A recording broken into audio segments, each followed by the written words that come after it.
Ciao à tutti e benvenuti o bentornati nel mio canale.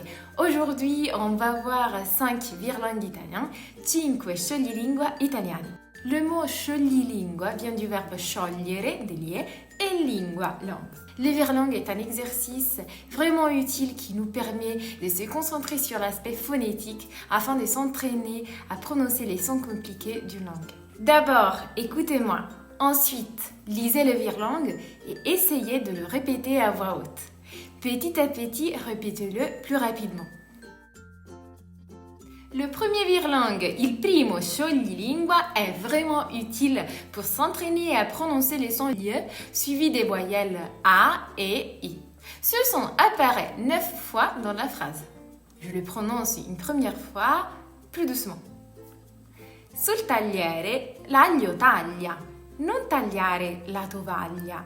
La tovaglia non è aglio, se la tagli fai uno sbaglio. Une deuxième fois, plus rapide. Sul tagliere l'aglio taglia, non tagliare la tovaglia. La tovaglia non è aglio, se la tagli fai uno sbaglio. Maintenant, je le prononce plus rapidement. Sul tagliere l'aglio taglia, non tagliare la tovaglia non è aglio, se la tagli fai uno sbaglio. Deuxième virlangue, secondo scioglilingua. Ce virlangue italien est très populaire, utile surtout pour travailler le son tr qui apparaît dans de nombreux mots comme 33. C'est assez compliqué, alors commencez à le lire lentement et cela deviendra progressivement plus facile. Je le prononce une première fois doucement. 33 trentini entrarono a Trento, tutti e 33 trotterellando. Une deuxième fois, plus rapide. 33 trentini entrarono a Trento, tutti e 33 trotterellando. Encore une fois. 33 trentini entrarono a Trento, tutti e 33 trotterellando. Je vous propose un autre virlangue pour entraîner la lettre R et le double R. Una rara rana nera sulla rena erra una sera. Una rara rana bianca sulla rena erra un po' stanca. Plus rapide. Una rara rana nera sulla rena erra una sera. Una rara rana bianca sulla rena erra un po' stanca. Quatrième virlangue, quarto scioglilingua. On va s'entraîner avec le son sk, suivi de la voyelle A et O, toujours le son dur, et le son sh, suivi de la voyelle E. Cominciamo lentamente, doucement. Ho in tasca l'esca ed esco per la pesca, ma il pesce non s'adesca, c'è l'acqua troppo fresca, convien che la finisca, non prenderà una lisca, mi metto in tasca l'esca e torno dalla pesca. Une deuxième fois, plus vite, più veloce. Ho in tasca l'esca ed esco per la pesca, ma il pesce non s'adesca, c'è l'acqua troppo fresca, convien che la finisca, non prenderò una lisca, mi metto in tasca l'esca e torno dalla pesca. J'ajoute une petite précision sur ce virlangue.